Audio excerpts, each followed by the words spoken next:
Decentration, especially inferior temporal drift, is one of the most frequent and correctable issues in scleral lens fitting. With Maxim 3D's 4-zone freeform design system, you're equipped to correct it precisely without reworking the entire lens. Step 1. Confirm the problem. Start by identifying whether decentration is truly the root cause. Some observations may be the optic is displaced inferior temporally, reduced or unstable vision, limbal bearing in one quadrant, typically superior nasal. Retroillumination shows optic not aligned with pupil. The presence of lens movement or poor stability. Next, step 2. Apply these 5 pro strategies with Maxim 3D. First, optimize the diameter and proper sag to rebalance the weight. Larger, deeper lenses tend to settle more and drift more, especially inferior temporally due to gravity, weight, and lid forces. Clinical data shows average decentration of 91 mm inferior and 0.62 mm temporal in these cases. When needed, reduce lens diameter or overall sagittal depth to minimize weight and gravitational drift. We recommend 300 microns of vault at insertion and evaluate where the lens rides after 4 to 8 hours. Too much vault is typically a main reason for excessive decentration. Next step is the utilization of toric, quadrant-specific, or freeform haptics. The sclera is almost never rotationally symmetric, especially across the horizontal meridian at 3 and 9 o'clock. Maxim 3D supports toric landing zones and quadrant-specific freeform haptics to balance the lens laterally and vertically.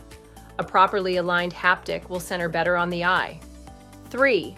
Refine the haptic shape or the limbal vault. Modify the peripheral landing curves or use dual sagittal quadrant-specific vault to correct asymmetric contact. In many cases, it is a benefit to steepen the peripheral curves inferiorly and temporally to reduce the drop by making the lens slightly tighter in that area. Simply request steepening at 270. If ordering a multifocal design, recenter the optics with the on-point offset tool. When mechanical adjustments aren't enough, shift the optic zone for multifocal optics to align with the visual axis. In most cases, a superior nasal shift of approximately 0.5 mm places optics on axis even if the lens body remains slightly displaced. Number 5. Reduce the lens mass when in doubt. A smaller and thinner lens decenters less. Even a minor reduction in overall mass can reduce settling forces and improve centration.